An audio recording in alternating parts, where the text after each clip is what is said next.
हम सिद्धांत तो नहीं कह रहे हैं कि ये आप करना चाहते हैं करिए, मगर आपने सेलेक्टिव तरीके से बिहार को छांटा।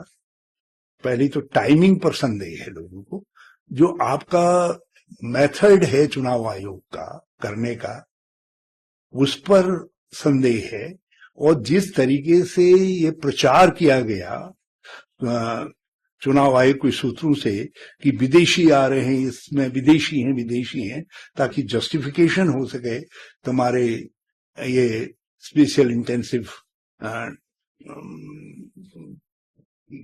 ड्राइव का, तो ये वेरिफिकेशन ड्राइव का, तो आपने उसके लिए ये सारा माहौल बनाने का काम किया।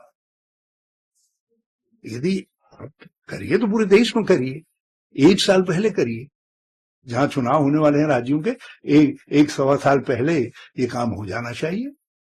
आप ठीक चुनाव के मौके पर करेंगे और इस तरीके से करेंगे कि जिससे जो है सत्ता को लाभ मिले और अपोजिशन को नुकसान पहुंचे।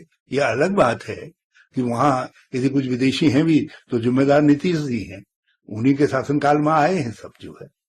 यदि कुछ हैं तो लेकिन इसको लॉ, वहां की law and order enforcing machinery क्या कर रही है? ये चुनाव आयोग का जो काम है वो लोगों को वोट बढ़ाना है, वोट डालने के लिए प्रोत्साहित करना है।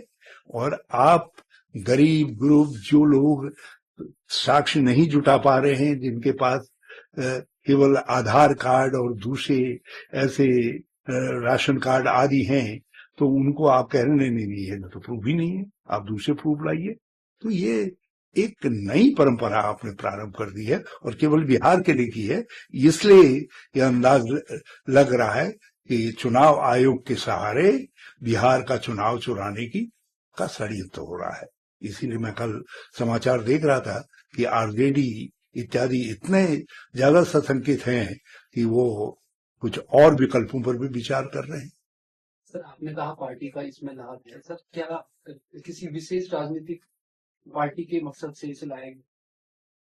निश्चित तौर पर जिस तरीके से आज सभी संवैधानिक संस्थाएं एक उच्चतम न्यायालय के अलावा सत्ता की कैप्टिव हो गई, उसके कब्जे में हो गई।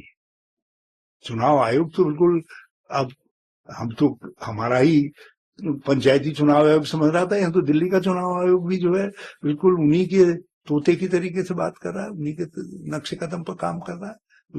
यकीनन बिहार में एनडीए हार रहा है, उस हार से बचाने के लिए अब चुनाव आयोग को आगे किया गया है।